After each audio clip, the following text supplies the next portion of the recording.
Master CVV. నమస్కారం.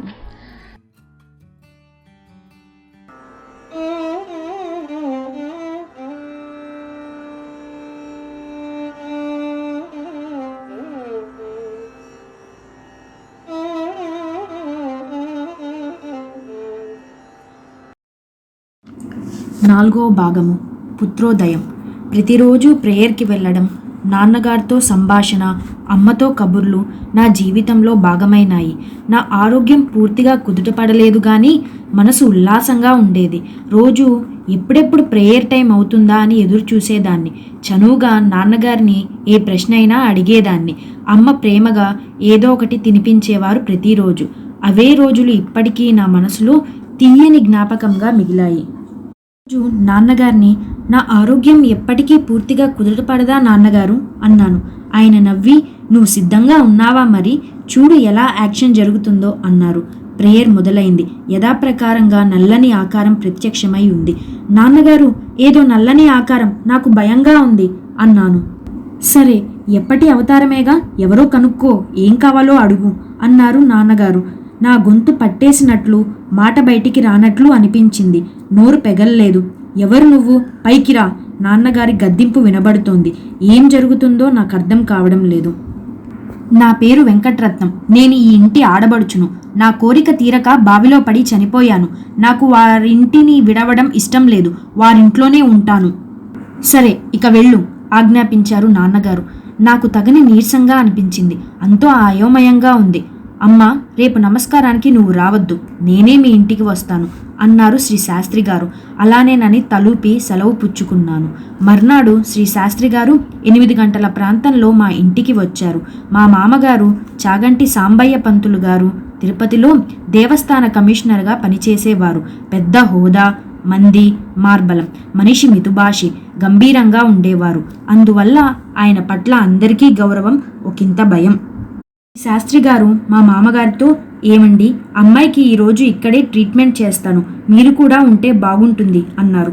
మామగారు అక్కడే ఒక కుర్చీలో కూర్చున్నారు. శాస్త్రి గారు నన్ను తన పక్కన చాప మీద కూర్చోపెట్టుకున్నారు. అమ్మాయి, ప్రేయర్ చేసుకుందామా అన్నారు. ఏమయ్యా, నువ్వు కూడా రా, చూద్దువు గాని అంటూ మావారిని కూడా పిలిచారు. నమస్కారం మొదలైంది. అంతే, నా శరీరంలో విపరీతమైన ప్రకంపన, సహింపలేని బాధ, ఎవరో గొంతు పిసుకుతున్నట్లు, ప్రాణం పోతున్నట్లు అనిపించింది. సరిగ్గా బయటికి రా, నీకేం కావాలో కోరుకో. శాస్త్రి గారు, నేను ఈ ఇంటి ఆడబడుచుని.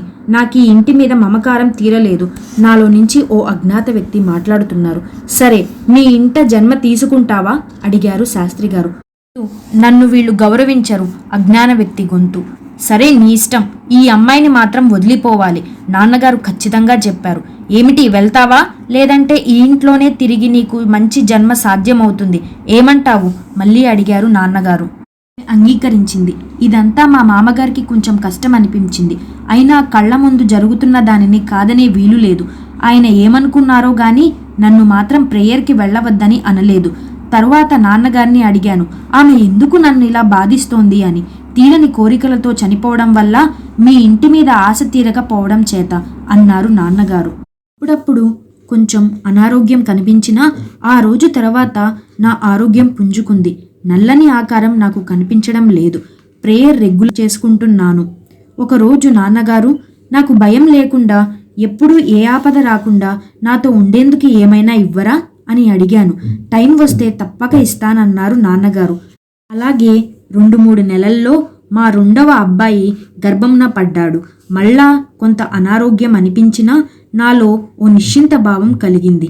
అంతా నాన్నగారి ఆశీర్వాదమని గట్టి విశ్వాసం కలిగింది. పుట్టబోయే బిడ్డ నాకు ఆసరా అవుతాడని కూడా నమ్మకం కలిగింది.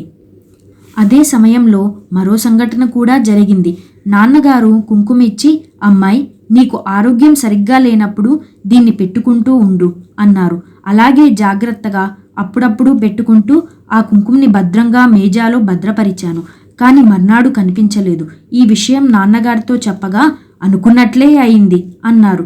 ఏమైంది నాన్నగారు అన్నాను. ముందు ముందు నీకే తెలుస్తుంది, అప్రమత్తంగా ఉండాలమ్మా అని మళ్ళీ కుంకుమిచ్చారు.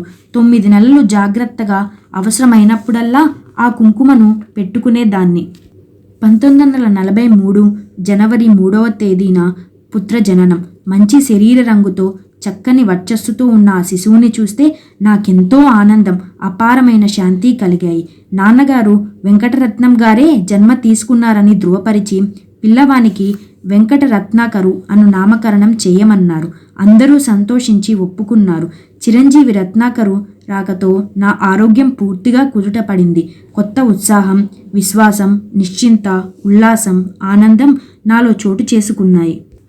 యోగమే నా మార్గమని, మాస్టర్ సివివి మార్గమే నా శరణ్యమని, గురుదేవులు శాస్త్రిగారే నా ప్రత్యక్ష దైవమని మనసారా అంగీకరించాను. ఆనాటి నుంచి యోగంలో పురోగమనమే గాని వెనుచూపలేదు. జీవితంలో ఎన్ని కష్టాలు వచ్చినా మనోధైర్యంతో, గురుబలంతో ఎదుర్కోవడమే గాని పిరికితనం ఎరుగను.